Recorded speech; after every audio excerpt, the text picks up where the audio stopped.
Boa noite, Gustavo. Beleza? Opa, boa noite, beleza? Bom, Espera dar 8h30 pra gente começar. tá. Beleza.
Sandro, tá me ouvindo aí, cara?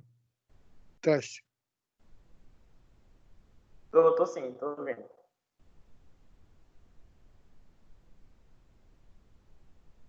Tá me ouvindo aí?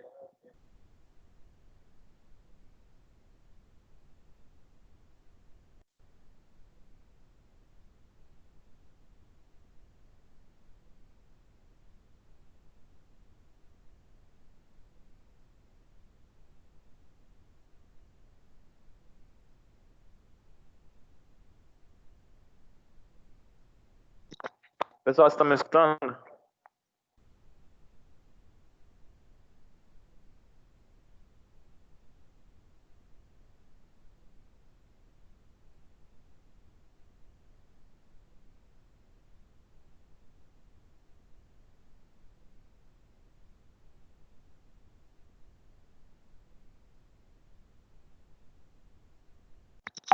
Teste. Estão me escutando aí, pessoal?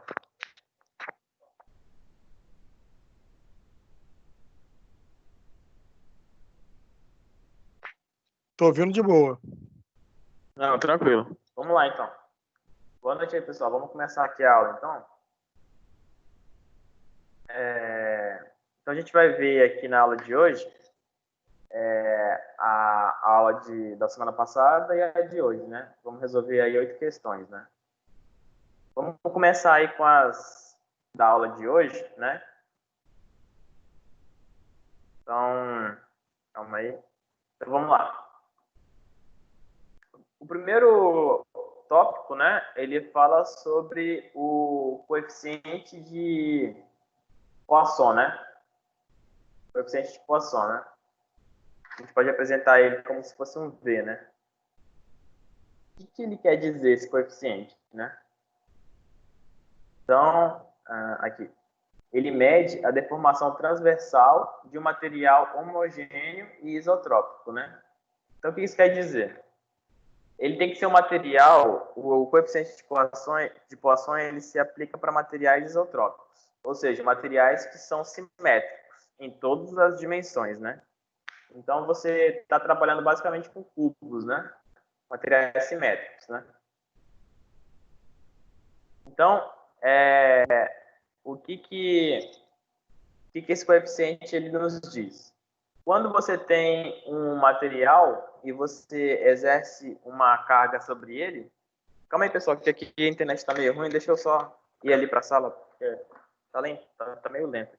Calma aí, tá meio...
Aí, pessoal, vamos lá. Eu estava escrevendo aqui, estava demorando muito para chegar para vocês. Aí eu vim aqui para a sala, talvez melhore agora.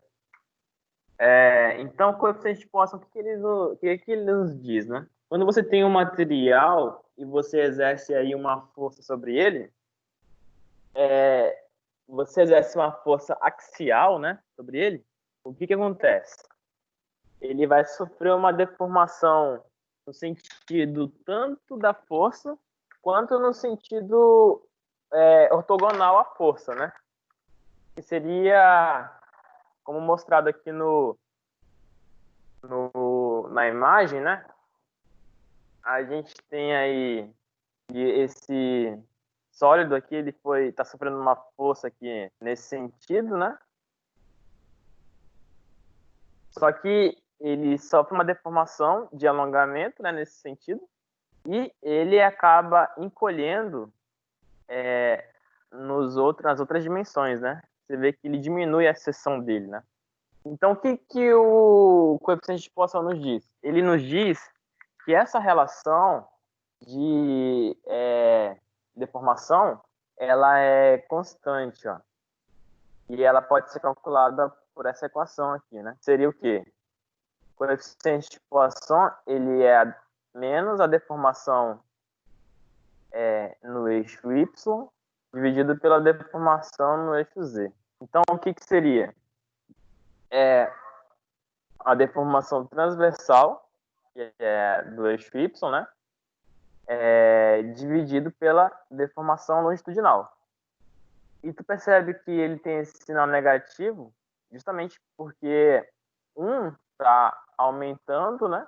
Então, transversalmente, né, você tem aí um alongamento e longitudinalmente você tem aí uma redução, né? Por isso que ele é negativo, né? Por isso que tem esse negativo, porque um é contrário do outro. Enquanto um aumenta, o outro diminui, né?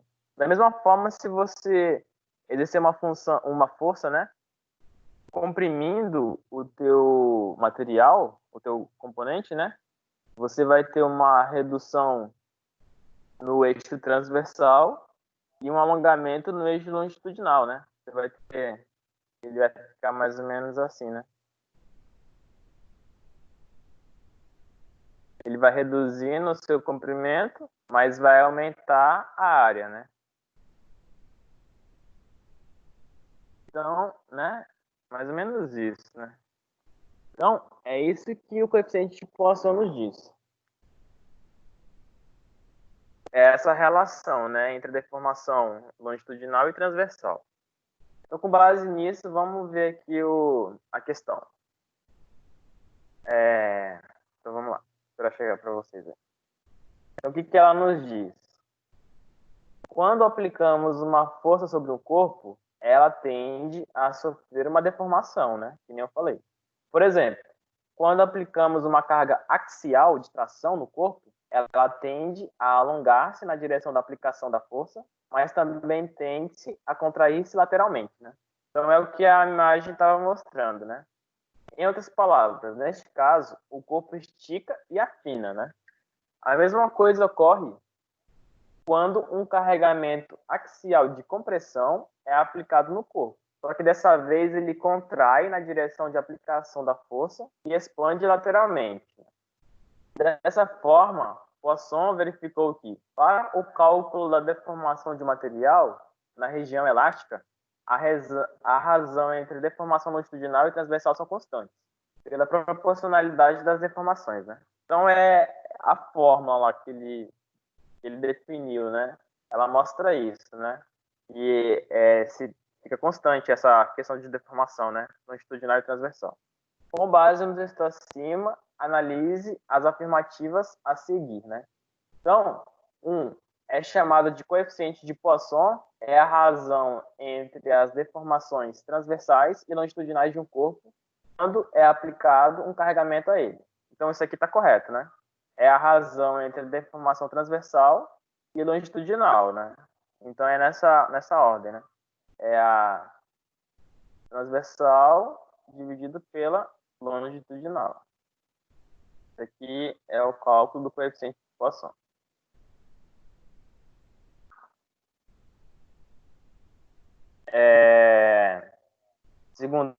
Segundo item. O sinal negativo da equação para calcular o coeficiente indica que as deformações sempre serão contrárias uma à outra. Então, correto também, né? Então, se você apertar um material, né, ele vai ficar mais grosso, só que menor. Se você esticar, ele vai ficar mais fino, só que maior, né? Então, ele aumenta em uma dimensão e diminui em outra dimensão, né? Então, tá correto. 3 aqui. É chamado de coeficiente de Poisson a razão entre deformação longitudinal e transversal. Tá errado, né? É transversal em relação à longitudinal. Então, o sinal negativo da equação para calcular o coeficiente de Poisson indica que as forças aplicadas sobre o material serão de compressão. Também não tem nada a ver. Aí aqui ficou meio confuso, porque parece que tinha um outro item 5 aqui, sabe? Ou então esse daqui fazia parte do 4, esse daqui estava errado, não sei. Mas essa questão aqui ficou meio mal formada. Mas vamos analisar essa última afirmativa aqui. O coeficiente de tipulação é adimensional. Está correto, porque deformação é em metros, né? Metros ou milímetros, né? Só que tá deformação dividido por deformação. Aí corta, metro por metro, fica adimensional. Né? Então tá correto o início aqui. E seu valor para materiais pode variar de 0 até 0,5. E tá correto também, né? Normalmente ele varia de 0 a 0,5, né? Essa é a faixa de variação normal de um coeficiente de Poisson, né? Então, se for 0,5, o que isso quer dizer? Se ele estica 1 metro em relação ao no transversalmente, longitudinalmente ele vai aumentar meio metro, né? Ou milímetro, né? Fica mais fácil. Né? Então é a proporção, né? Quanto que ele aumenta de um lado para quanto que ele aumenta do outro, né? Ou diminui, na verdade, né? Ele aumenta de um lado e diminui do outro, né? Então, pessoal, se ele tiver aqui um coeficiente de 0, o que vai acontecer? Perguntei para vocês. Se ele aumentar aqui 1 metro transversalmente, quanto que ele vai aumentar longitudinalmente? Se o coeficiente dele for 0.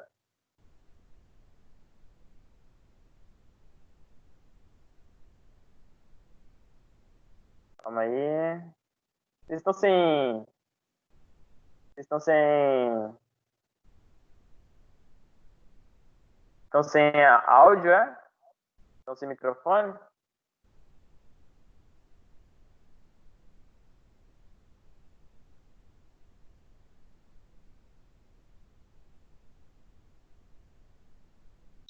Estão sem microfone, pessoal?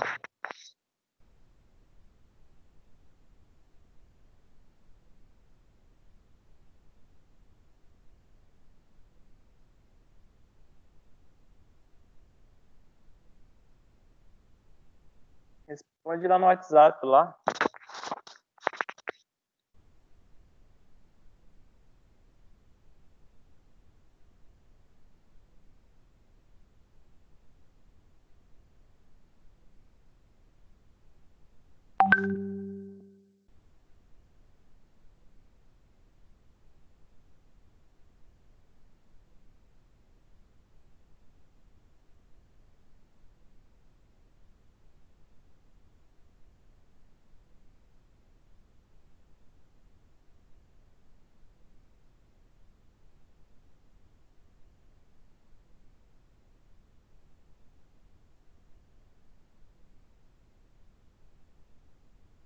Responde aqui então, Sandro, no WhatsApp. Ó, o Sandro vai responder no WhatsApp lá, pessoal.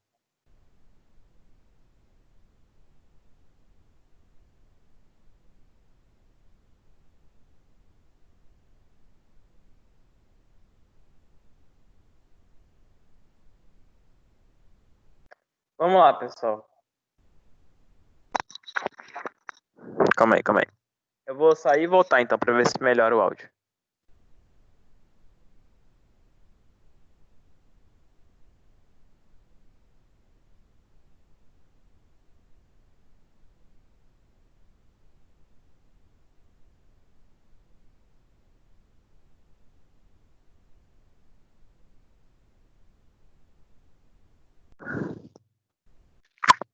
Aí.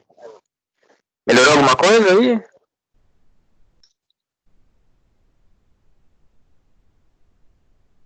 Ó, pessoal, vamos continuar aqui. É bom vocês terem um microfone pra gente poder interagir, sabe?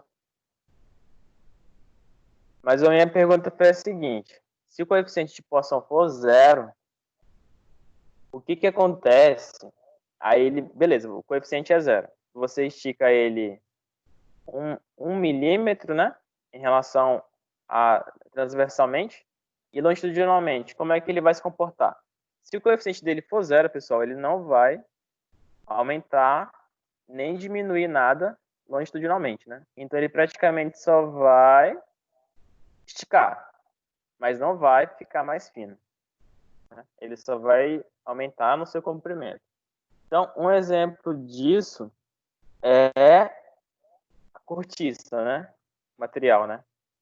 Que é utilizado, por exemplo, em rolha de vinho, né?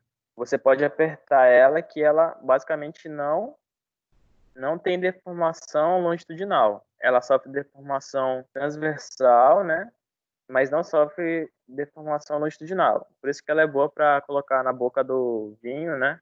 Da garrafa de vinho, porque você aperta e ela, se ela ficasse mais grossa, né? Ela não iria entrar na boca, né? Mas como ela não tem essa deformação, ela acaba que entra, né? Então, beleza. Então, se considerar essa parte aqui correto, então vai ficar assim, correto, correto, aqui errado, né? Então, 1, 2 e 4 correto. Então, a letra B.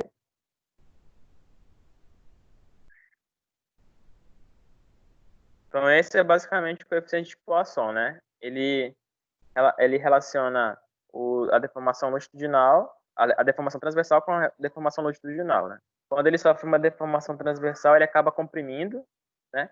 Ficando mais fino, longitudinalmente, né? Só que fica mais comprido transversalmente, né? A gente já vê isso na prática, né? É muito fácil.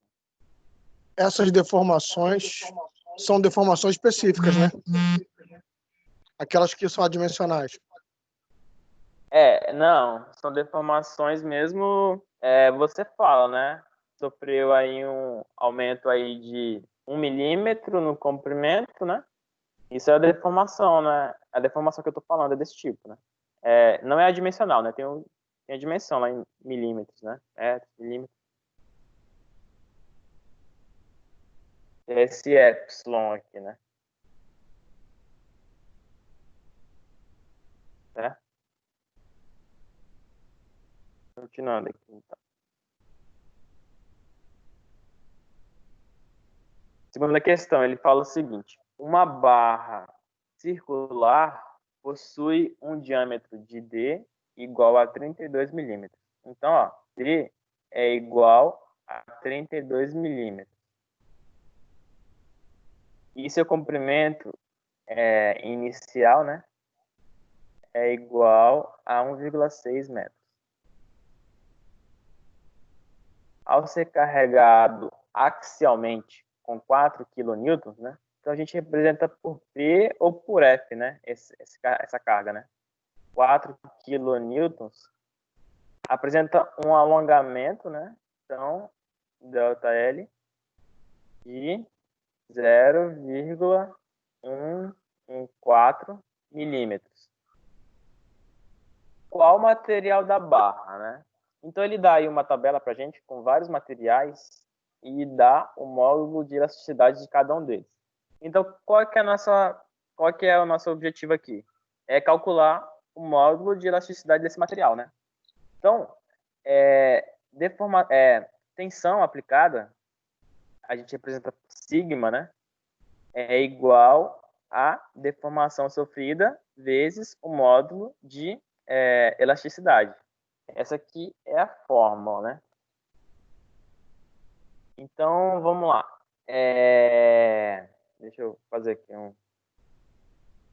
Ah, tá. Aqui tem um gráfico, né? Então, esse aqui é o módulo de elasticidade, né? É basicamente essa reta inicial aqui do material, né? Quando ele está sofrendo uma deformação, né? Então, o módulo de elasticidade ele é válido até a tensão máxima de material, né? A tensão que começa a entrar na região plástica, né? Escoamento, né? Essa tensão aí. Tensão de escoamento.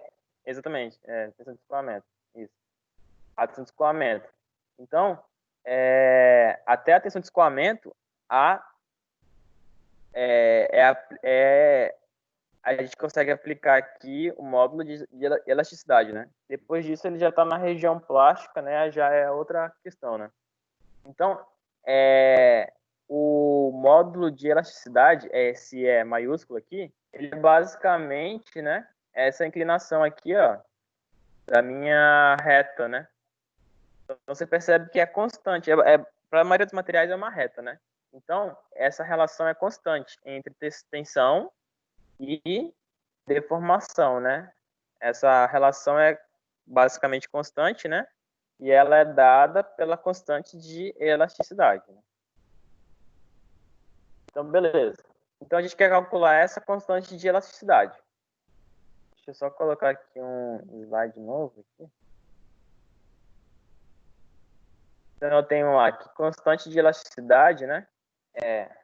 Seguindo aqui a fórmula, né?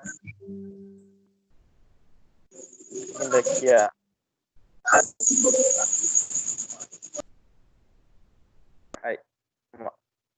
Seguindo aqui a fórmula, né? Eu tenho que constante de elasticidade, isolando ela, é igual a tensão dividido pela deformação.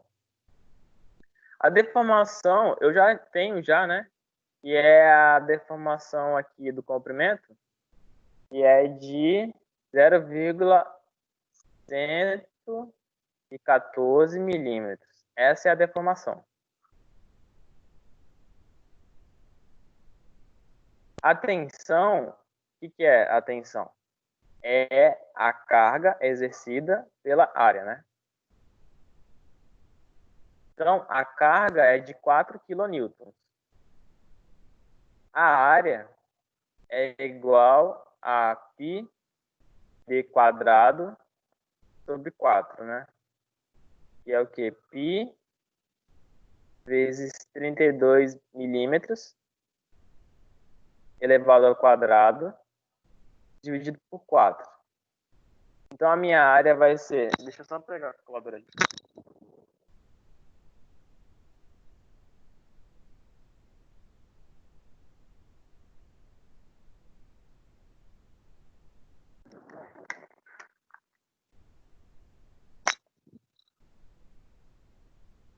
Pi vezes 32 milímetros ao quadrado dividido por 4 vai me dar 8,04 vezes 10 a menos 4 metros quadrados. Né?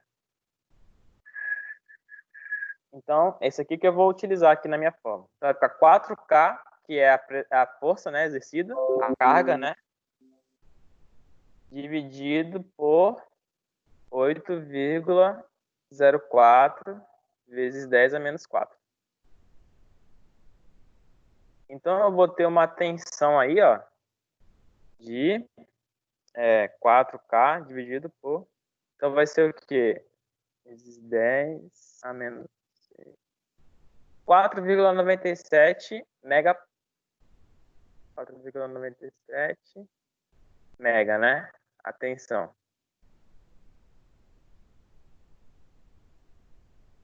Essa aqui é a tensão, né? Então, e eu tenho a deformação.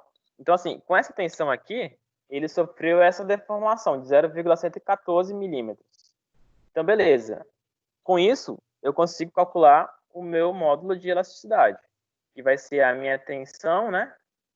4,97 mega, dividido pela minha deformação, que é 0,114 mili.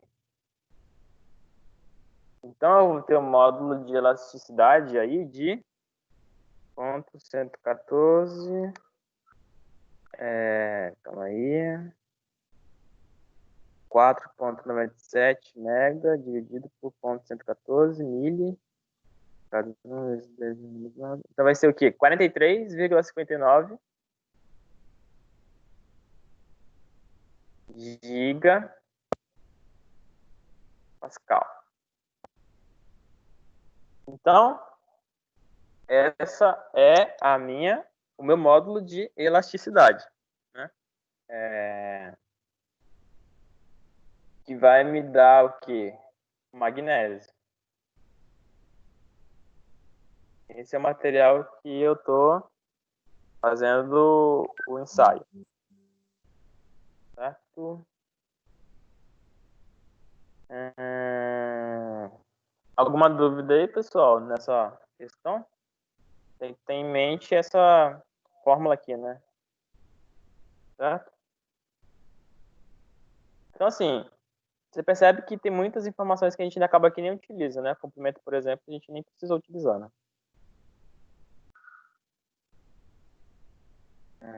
É isso aí que eu fiquei na dúvida. Então, é Porque porque... a deformação específica seria esse delta L sobre o próprio L, não? Eu sei. Entendeu? Aí tu usou o delta L direto. É Foi. porque assim, isso aí tu tá na unidade 3, né? Eu tô na unidade 2 ainda. Na unidade 2, para calcular esse epsilon, aí tu tem que botar o delta L sobre L. Por isso que o cara deu L, ou não? Se a gente colocar o delta L, vamos fazer aqui fazendo aí do jeito que tu tá falando. Epsilon igual a delta L sobre L. Então, eu vou ter aí o quê? 0,114 vezes 10 a menos 3 dividido pelo L, que é o quê? 1,6. Isso aqui vai me dar o quê? Aí é adimensional, né? 10 menos 3 dividido por 1,6. Vai me dar 7,125 vezes 10 a menos 5 metros. Vamos utilizar ele lá na fórmula. 4,97 mega dividido por... Então, isso aqui vai me dar... 4,97 mega dividido por 7,125 vezes 10 a menos 5. Vezes 10, 9. Vai me dar 69,75 gigapascal. Aqui pode ser alumínio, né? É alumínio, realmente. Então a gente tem que fazer essa deformação específica, né? Que é dividindo a dimensional, né? No caso, a gente divide a deformação pelo comprimento, né? Aí fica a deformação específica, realmente. Alumínio. Ela parece que é adimensional. Eu voltei aqui no caderno para olhar. É porque ela, assim, ela é metro por metro. Ou seja, ela deforma 1 milímetro por metro. Deforma 5 milímetros por metro. Então, entendeu? É metro por metro a unidade dessa deformação específica. Metro por metro é corta, né? Aí zero. Não, mas ele não chega a zerar. Não, ele diz que você deforma tantos metros a cada metro, entendeu? Você deforma 5 milímetros a cada metro. Por isso que é metro por metro, entendeu? Não anula. Eu pensei que anulava. Eu fiquei aqui batendo cabeça, mas não anula, não.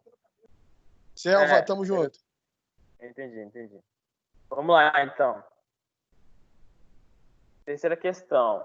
Essa terceira questão aqui, ele é basicamente aplicar a fórmula, né? Ele fala assim, o módulo de elasticidade caracteriza a rigidez de material. E a lei de Hooke somente é válida se o material apresentar um comportamento elástico linear, né? Então é aquela questão, né? Se aqui for linear, você pode aplicar essa lei, né? Porque essa lei basicamente diz que o tanto que a tua tensão for aplicada vai resultar numa deformação, né? De forma direta, né? Agora, se aqui não for linear, se, por exemplo, for uma curva ou então tiver alguma ondulação nesse gráfico inicial, nessa parte inicial aqui, aí você não pode aplicar essa lei aqui de Hooke, né? Se tiver, por exemplo, alguma deformação assim, né? No gráfico. Aí você não pode aplicar. como a maioria dos materiais é linear, a gente pode aplicar, né? Então, vamos lá. Desta forma, o módulo de elasticidade é uma das propriedades mecânicas mais importantes que estudamos na resistência dos materiais. Assim, a partir de uma deformação específica, devido a uma tensão aplicada, podemos determinar o módulo de elasticidade do material, né? Então, é essa equação aqui, né? Utilizando a equação da lei de Hooke. Os 3 pontos abaixo, extraídos de um diagrama, tensão, deformação específica, são fornecidos para uma liga de titânio.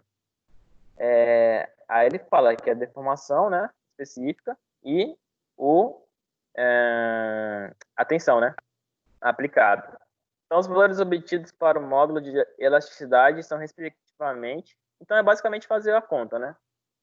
O primeiro ponto aqui vai ficar 300 megapascal, né, dividido pela deformação, que é 0,0027778, né? Então, é só aplicar aqui essa fórmula, né? Você isola o módulo de elasticidade, né?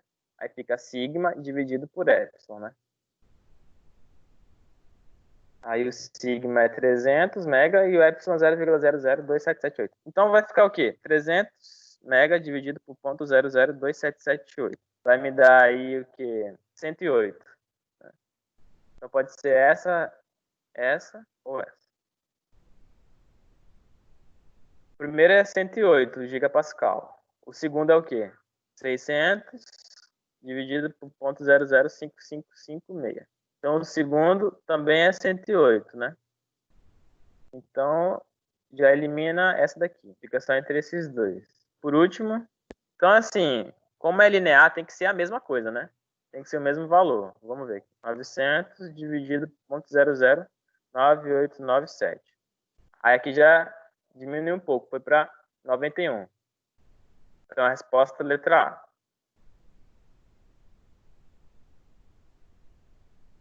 Certo? Continuando aqui, então. Aqui é uma questão que fala sobre plano de tensão, né? Então, o que é isso daqui? É o seguinte, você está trabalhando com uma superfície, né? Qualquer, uma superfície qualquer, aí você tem tensões aplicadas em duas direções, né? Quando você aplica tensões em duas direções, você acaba tendo uma tensão de cisalhamento, né? Sendo formada. Então, tensão de cisalhamento é o seguinte: você tem aqui, por exemplo, um parafuso, né? Você aplica uma tensão axialmente nela, você vai provocar aqui um rompimento, né? No centro dela, em algum ponto, né, dela, né? Ao longo do comprimento dela, né? Você vai ter um rompimento, né? Se você aplicar uma tensão ortogonal, você vai ter um corte, né? Um cisalhamento, né? Então, quando você aplica uma tensão nas duas dimensões, você vai ter uma tensão de cisalhamento sendo aplicada, né? Então, é isso que é mostrado aqui nesse gráfico, né? Então, se você tem uma superfície qualquer, aí você aplica tensões em duas dimensões, você pode fazer uma análise somente de um elemento dela. Não precisa analisar toda a área, né? Você pode analisar um elemento dela aqui. Então, você analisando um elemento, você vai ter uma ideia de como a superfície inteira se comporta, né? Então, essa é a ideia de você fazer essa análise aqui, né? No estado do plano de tensões, né? É isso, você pegar um elemento de uma superfície, analisar as tensões aplicadas naquele elemento e ter uma ideia de como é que as tensões estão sendo aplicadas na superfície como um todo, né? É só mesmo um artifício, né? Para simplificar os cálculos, né? Então, com essas tensões aplicadas, né, a gente vê o seguinte. Nesse exemplo aqui eu tenho aqui uma tensão nesse sentido, tenho uma tensão de alongamento, né, uma de compressão nesse sentido, e tenho uma tensão de cisalhamento, né, aqui, né, nesse sentido. Aí o que ele pede para a gente fazer? Vamos ler aqui o enunciado. No estado plano de tensões, as tensões principais são os valores extremos, máximos e mínimos, entre todas as tensões normais atuantes no plano. O estado de tensão de um segmento é mostrado na figura abaixo. Os valores para tensões principais σ1 e σ2 são respectivamente. Então, assim, ele pede para a gente calcular as tensões principais desse plano aí, né? Então, o cálculo da tensão principal se dá por essa equação aqui. Ó. O que ele faz é basicamente o seguinte, ele faz um triângulo e tem esse ângulo θ aqui, né? Aí ele tem as tensões aqui, as componentes das tensões, né? E ele faz uma varredura no ângulo, né? Aumentando e diminuindo o ângulo e vendo qual que é a tensão resultante, né? Que dá nisso. Aí com isso você vai ter uma tensão máxima e uma tensão mínima, né? Mas se você vendo no livro lá, ele explica direitinho como é que é feito a dedução da equação, dessa equação que eu vou mostrar, né? Mas é basicamente essa aqui é a equação que a gente vai utilizar. Tensão máxima e tensão mínima, né? Então essa aqui é a tensão máxima, né? Que é as tensões principais que ele pediu para calcular, né? Então a gente vai calcular a máxima e a mínima. Então é tensão no eixo X mais a... Deixa eu fazer aqui. Ela é meio grande, né? Então tensão principal 1 é igual a tensão no eixo X mais a tensão no eixo Y dividido por 2 mais raiz da tensão no eixo X menos a tensão no eixo Y dividido por 2 ao quadrado mais a tensão de cisalhamento, né, no eixo XY ao quadrado. Então, é basicamente, utilizando trigonometria, né, você consegue deduzir essa equação aqui. Então, vamos lá. Substituindo aqui os valores, o que a gente tem? Tensão no eixo X é essa daqui. Então, a gente tem que definir agora a questão de sinal, né? Vamos definir uma força para a esquerda como sendo negativa, para a esquerda e para baixo como sendo negativa, né? Então, para cima e para a direita é positivo. Então, essa aqui você percebe que ela está aplicando para a esquerda, né? Ela é compressão. Então, vamos colocar ela como se fosse negativa, né? Então, vai ficar menos 20 mega mais 90 mega dividido por 2. Então, esse 90, né? Ele está alongando, né? Ele é de tração, né? Então, a gente considera como positivo. Mais raiz de menos 20, né?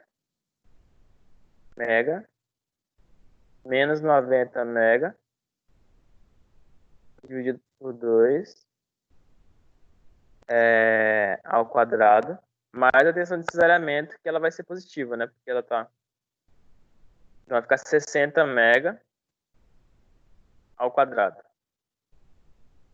Aplicando a raiz aqui tudo. Então, o resultado disso vai ser o quê? Menos 20 mais 90 dividido por 2 mais raiz de menos 20 menos 90 dividido por 2 quadrado mais 60 quadrado. Vai me dar aí 116,4 megapascal.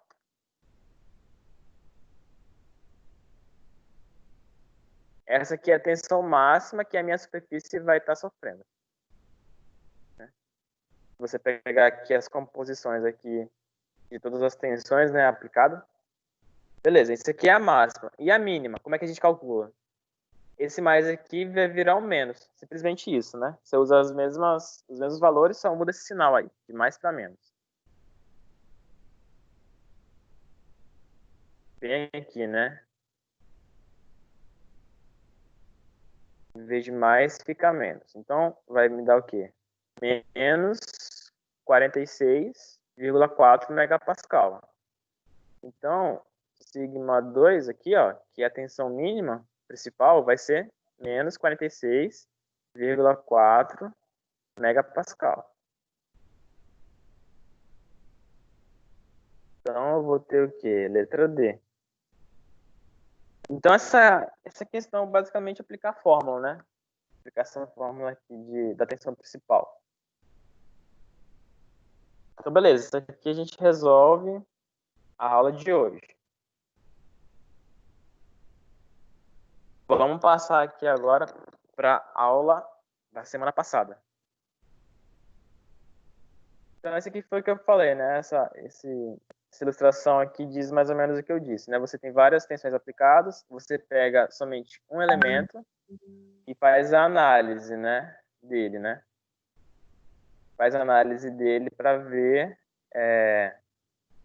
como ele se comporta, como as tensões vão se comportar nesse elemento, aí você tira mais ou menos como que a superfície inteira está se comportando, né? Beleza, então, pessoal, aqui vamos voltar aqui para a aula de ontem, né? Essa aqui é a seção 4, né? A seção 2, quer dizer, né? Unidade 2, né? Aí, o que a gente tem aqui? A primeira questão. Na figura abaixo, temos duas hastes de alumínio que suportam uma carga vertical de 40 kN. Então, ele está falando que essa carga aqui, ó, está sendo exercida na minha haste é de 40 kN. Se para o alumínio a tensão admissível de tração é de 150 megapascal, determine os diâmetros das barras requeridas. Então, tensão é igual a carga dividido pela área, certo?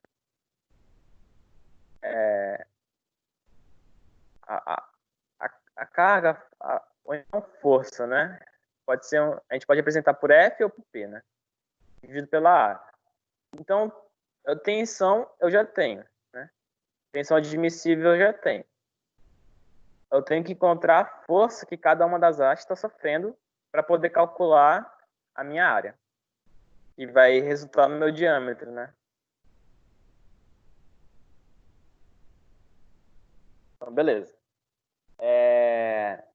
Eu posso decompor aqui, né? Por duas hastes, né? CA e AB. Aqui eu tenho um ângulo de 45 graus. Eu tenho aqui uma força aqui, ó. Vou mudar esse A aqui para cá. Eu tenho uma força aqui de 40 kN. Então eu posso aplicar aqui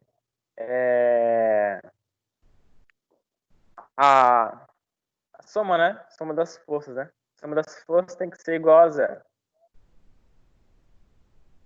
Então, vamos ver aqui com relação ao eixo Y, né?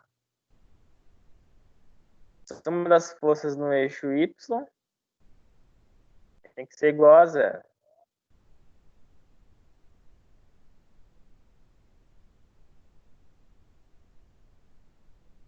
Então, quais são as forças que estão sendo aplicadas no eixo Y?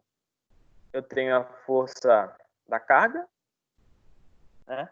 Então, vamos considerar, ela está para baixo, vamos considerar ela negativa, né? Então, vai ficar menos P.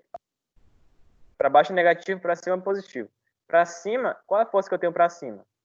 É a componente aqui da minha haste AB, né? Porque a minha haste AC, ela só tem força horizontal, né? Então, aqui vai ser mais, que é para cima, né? É uma força que está sendo contra, né? Tá exercendo contra a força da carga, menos F, a força AB, no eixo Y. Isso aqui igual a zero.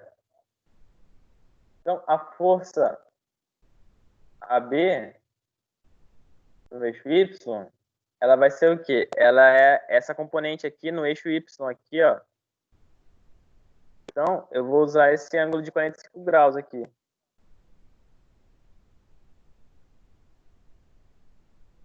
Ela vai ser essa componente aqui, né? Essa componente aí, né? Vertical, né? Então, vai ser o quê? A força AB vezes o seno de 45.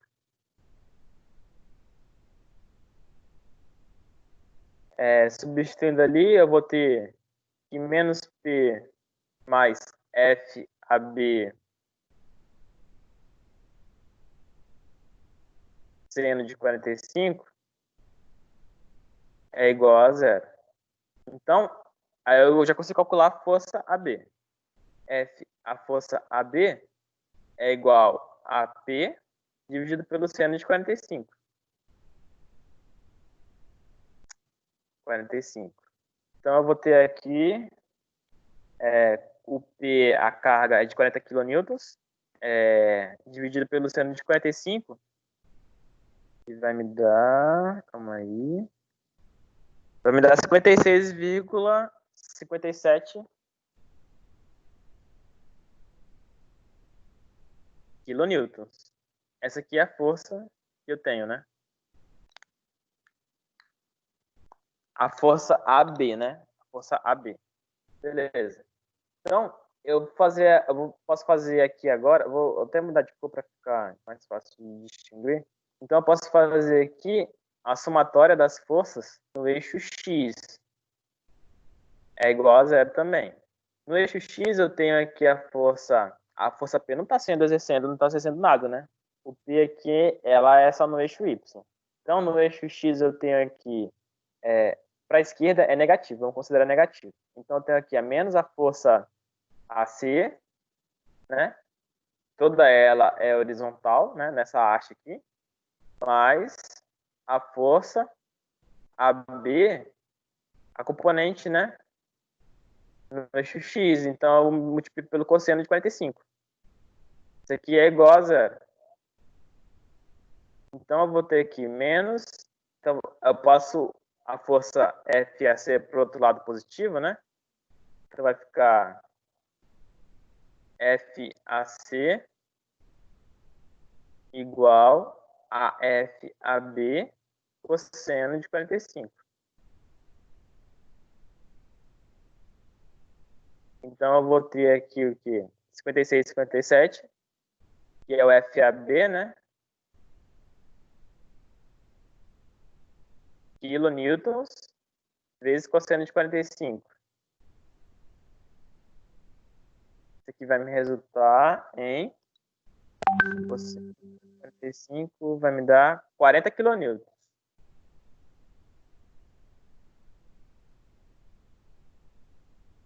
Pronto. Então eu já encontrei FAC, já encontrei FAB. Agora eu jogo nessa fórmula e encontro o diâmetro. Eu jogo na fórmula aqui em cima e encontro o diâmetro. Então vamos lá. Vamos expandir aqui a equação. Tensão igual a força dividido pela área. Então, tensão é igual a força dividido por πd quadrado sobre 4. Então, isolando o d, né, eu vou ter que d é igual a raiz, né, de 4f dividido por π vezes a tensão, sigma, né? Então, beleza, vamos ver aqui o D para a haste AB. Vai ser o quê? Raiz de 4 vezes a força AB, que é 56, 57, K. Oh, 56, 57, Gustavo, a K. escrita tá lenta em relação à tua voz. Não, eu tô ligado, tô ligado. Eu vou diminuir aqui a velocidade. É porque eu tô vendo aqui também no outro celular, só que eu acabei me empolgando um pouco aqui. Dividido por π vezes o sigma, que é 150 mega.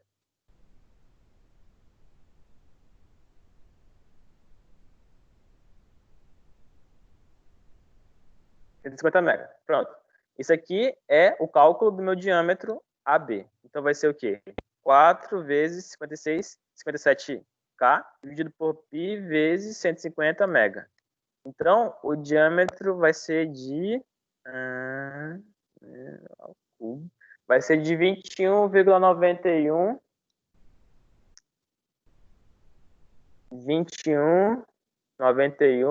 milímetros. Esse é o diâmetro AB. O diâmetro AC, mesma coisa, mudando aqui para 40 quilonewtons. Né? Raiz de 4 vezes 40K dividido por π vezes 150 mega.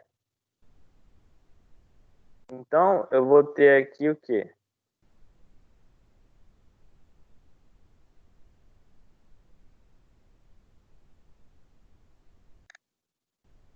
Vou ter 18,43 milímetros.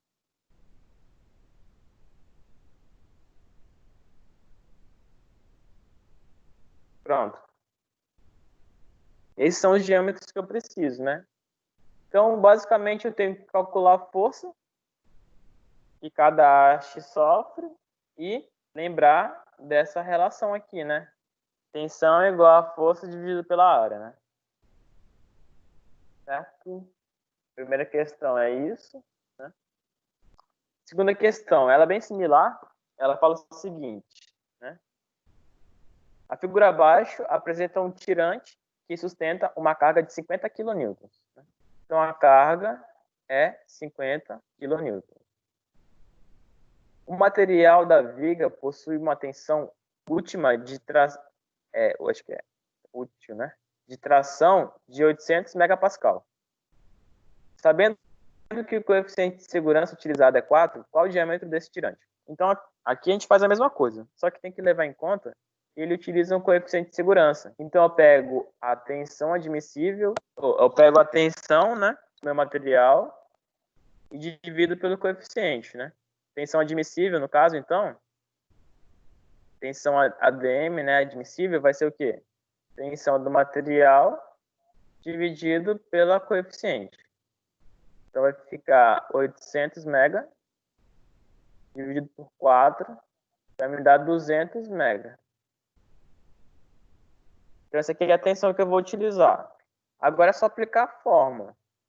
Como aqui é toda a força que a minha carga exerce, o meu tirante está suportando, né?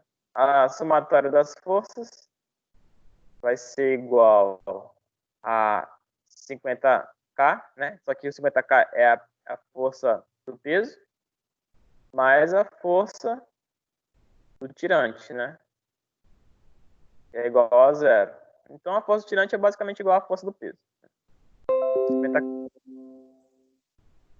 Pronto. Agora, aplicando na fórmula lá, posso até usar a mesma fórmula aqui, ó, que a gente já deduziu aqui atrás, né, que... Cadê? Aí, tá chegando aí pra você. Aí. A fórmula aqui do diâmetro, né?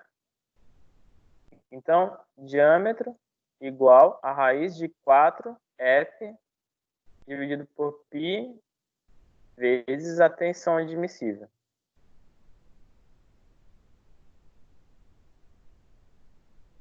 Então, vai ser o quê? Raiz de 4 vezes 50K dividido por π vezes 200 mega.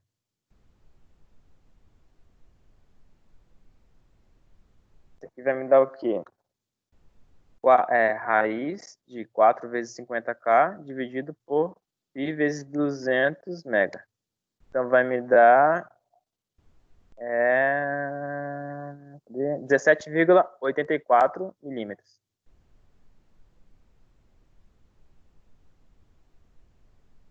Pronto, né? Letra A. Basicamente a mesma coisa que a gente fez já na outra questão, né? Beleza. Próxima questão são duas questões teóricas, né?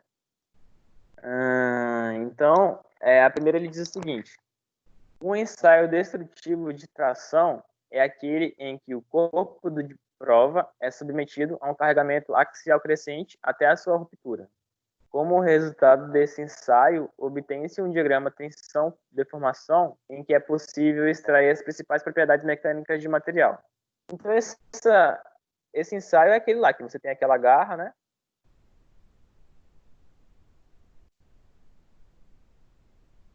Que ela aplica uma tensão somente em uma dimensão no teu material. Então, a garra ela vai se afastando, né? E vai medindo a deformação que o teu material está sofrendo, né? Aí ele faz a relação lá entre tensão e deformação, né? Aí você obtém lá aquele gráfico lá, né? Da região elástica e da região plástica. Aí o teu material rompe aqui, né? Beleza. Uma delas diz respeito ao comportamento elástico e plástico dos materiais. Sobre esse assunto, analise as alternativas a seguir e indique qual está correto. Letra A. Se a intensidade e o tipo de deformação sofridos deixarem de existir quando for retirado o carregamento, disse que o material apresenta um comportamento plástico. Não, não, né? Plástico é quando você tira a tensão e ele permanece com a deformação, né? Letra A está errado. Letra B. Se a intensidade e o tipo de deformação sofridos continuarem existindo quando for retirado o carregamento, disse que o material apresenta um comportamento elástico. Aí também não, né? Nesse caso é plástico, né? Se a intensidade e o tipo de deformação sofridos deixarem de existir quando for retirado o carregamento, disse que o material apresenta um comportamento elástico. Correto. O valor limite para que isso ocorra é conhecido como limite de elasticidade, né? É isso mesmo. Que é quando ele atinge a tensão de escoamento, né? Então, letra C é correta aqui, né? Letra D. Se a intensidade e o tipo de deformação sofridos deixarem de existir quando for retirado o carregamento, disse que o material apresenta um comportamento elástico, beleza. O valor limite que isso ocorre é conhecido como tensão máxima. Não, não é esse, né? Se a intensidade do tipo e deformação sofrida deixarem de existir quando for retirado o carregamento, diz que o material apresenta um comportamento plástico. Aí já está errado, né? É letra C mesmo. Por último, a última questão, né? Questão número 4, o que ela diz? Em um ensaio de tração, o corpo de prova é submetido a esforços axiais crescentes. Este corpo é esticado e deformado proporcionalmente à força que é aplicada até um ponto chamado de tensão de escoamento. A partir desse ponto, tensão e deformação variam de maneira proporcional, sendo que é necessário um pouco aumento de carga para grande deformação. A figura abaixo exemplifica um diagrama tensão-deformação para um material dúctil, né? Aí esse aqui é o gráfico que você obtém, né, do ensaio, né? Aí ele fala o seguinte: com relação à tensão de escoamento, é correto afirmar que a tensão de escoamento é aquela que obtém traçado uma reta paralela ao eixo inicial do diagrama, partindo do eixo da deformação específica igual a 0,02%. Não, não é essa, né? O que é correto é essa daqui, letra E. A tensão de escoamento é aquela que se obtém tração de uma reta paralela ao eixo inicial do diagrama, partindo do eixo da deformação específica igual a 0,2%. Então, é quando você tem uma deformação de 0,2%, você considera que ela atingiu a tensão de escoamento, né? A maioria dos materiais seguindo essa regra, né? 0,2% de deformação, você obtém a tua tensão de escoamento, né? Então você faz aqui você bate, né, os pontos, né? Quando você tem 0,2, você tem a tua tensão de escoamento.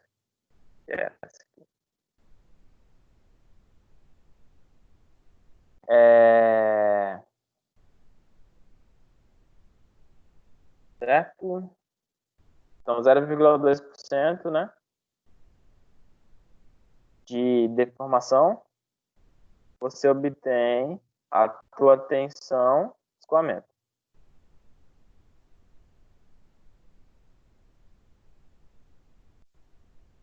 Tá certo, então, pessoal? Por hoje é isso.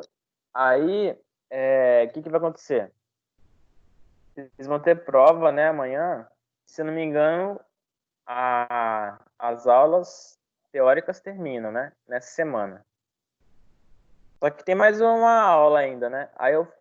Próxima semana a gente pode iniciar com essa aula. Aí a gente vai começar as aulas práticas. Que devido à situação toda, a gente vai utilizar programas, né? Vamos fazer através de simulações, programa de simulação, né? Então a gente vai fazer os experimentos nos programas, né? Nos softwares, e a gente vai fazer como se estivesse no laboratório, né? Só que utilizando softwares. Aí eu vou ver amanhã direitinho como é que a gente vai fazer e passo para vocês já os programas que a gente vai ter que instalar, né? Para poder fazer aí os experimentos. Tá bom?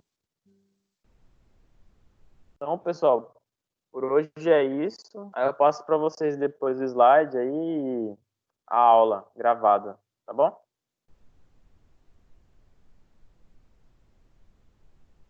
Boa noite aí para vocês, pessoal. Oi, boa noite. Não, ainda a notícia que tem é que ele foi transferido ontem, né? Lá do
Não, só se fosse o de andiroba. De castanha, eu acho que a mulher não vai querer, não.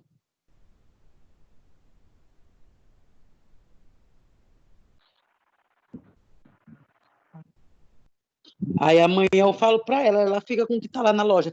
Porque lá da loja eu pedi separado o refil e o hidratante. Aí ela queria, não, mas eu quero é com o refil. Eu digo, não, mas se eu não comprei, não foi assim, que tal? Se ela quiser, ela leva só o hidratante, pelo preço normal. É a Cláudia Gorda, mulher, a dona do ponto lá.